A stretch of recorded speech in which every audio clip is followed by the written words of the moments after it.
Hi everyone! Welcome back to my channel. Ako si Bradley Galan, ang inyong Las Vegas Mortgage Loan Officer na tumutulong sa inyo mag-build ng wealth through real estate. Kung nag-iisip kayong bumili ng unang bahay, itong video na to makakatulong para makaiwas sa stress at makasave ng libo-libong dolyar.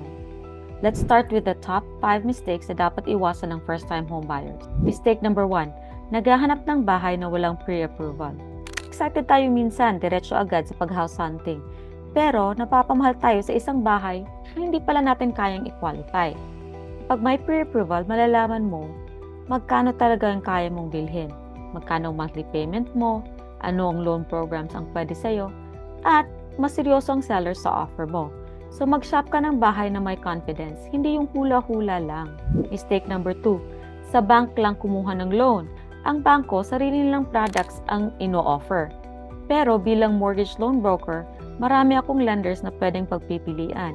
Meaning, mas maraming options equals mas magandang rates, mas magandang terms, mas mataas na chance ma-approve. Programs din na para sa mga lower credit scores. Huwag mong limitahin ang sarili mo, baka mas maganda ang deal sa ibang lender.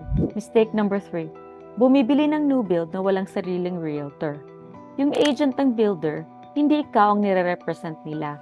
Builder ang boss nila.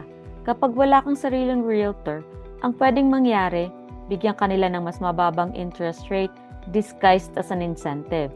Mas mapapamahal ka sa mga upgrades. Walang makipag-negotiate ng repairs para sa'yo. For the most part, libre lang ang kumuha ng realtor mo at makakatipid ka pa ng malaki.